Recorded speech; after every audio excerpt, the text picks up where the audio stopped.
true speech. Truth is known by practice only. Without sincerity there can be no knowledge of truth, and true speech is the beginning of all sincerity. Truth in all its native beauty and original simplicity consists in abandoning and not doing all those things which are untrue, and embracing and doing all those things which are true.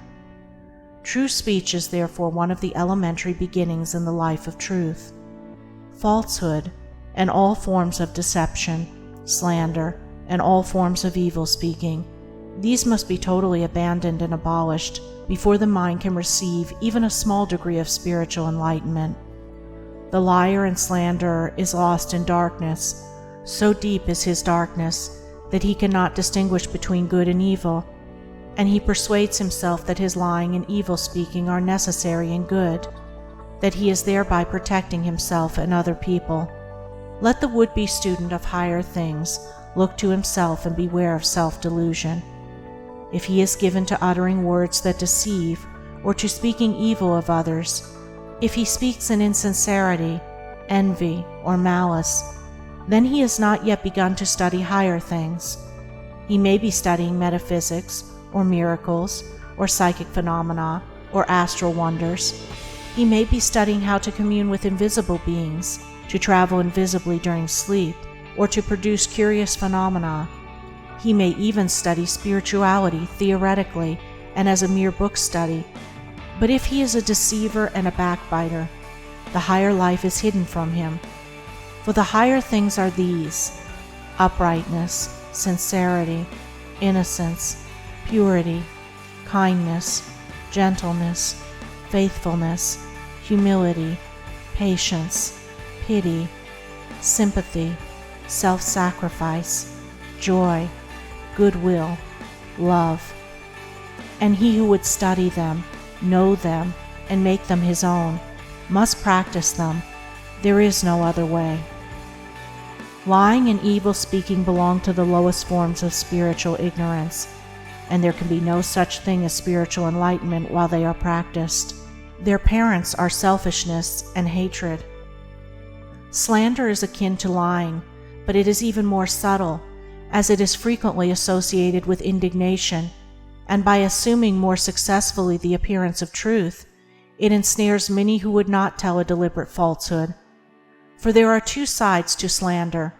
There is the making of repeating of it, and there is the listening to it and acting upon it. The slanderer would be powerless without a listener. Evil words require an ear that is receptive to evil in which they may fall before they can flourish. Therefore, he who listens to a slanderer, who believes it, and allows himself to be influenced against the person whose character and reputation are defamed, is in the same position as the one who framed or repeated the evil report. The evil speaker is a positive slanderer. The evil listener is a passive slanderer. The two are cooperators in the propagation of evil. Slander is a common vice and a dark and deadly one.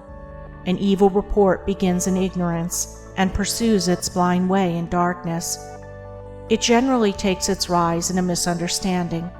Someone feels that he or she has been badly treated, and filled with indignation and resentment, unburdens himself to his friends and others in vehement language, exaggerating the enormity of the supposed offense on account of the feeling of injury by which he is possessed. He is listened to and sympathized with. The listeners, without hearing the other person's version of what has taken place, and on no other proof than the violent words of an angry man or woman, become cold in their attitude towards the one spoken against, and repeat to others what they have been told, and as such repetition is always more or less inaccurate, a distorted and altogether untrue report is soon passing from mouth to mouth. It is because slander is such a common vice that it can work the suffering and injury that it does. It is because so many, not deliberate wrongdoers, and unconscious of the nature of the evil into which they so easily fall, are ready to allow themselves to be influenced against one whom they have hitherto regarded as honorable, that an evil report can do its deadly work. Yet its work is only amongst those who have not altogether acquired the virtue of true speech, the cause of which is a truth-loving mind. When one who has not entirely freed himself from repeating or believing an evil report about another hears of an evil report about himself, his mind becomes aflame in burning resentment, his sleep is broken, and his peace of mind is destroyed. He thinks the cause of all his suffering is the other man and what the other man has said about him, and is ignorant of the truth that the root and cause of his suffering lies in his own readiness to believe an evil report about another. The virtuous man, he who has attained to true speech, and whose mind is sealed against even the appearance of evil speaking, cannot be injured and disturbed by any evil reports concerning himself, and although his reputation may for a time be stained in the minds of those who are prone to suggestions of evil, his integrity remains untouched and his character unsoiled, for no one can be stained by the evil deeds of another, but only by his own wrongdoing. And so, through all misrepresentation, misunderstanding, and contumely, he is untroubled and unrevengeful, his sleep is undisturbed, and his mind remains in peace. True speech is the beginning of a pure, wise, and well-ordered life.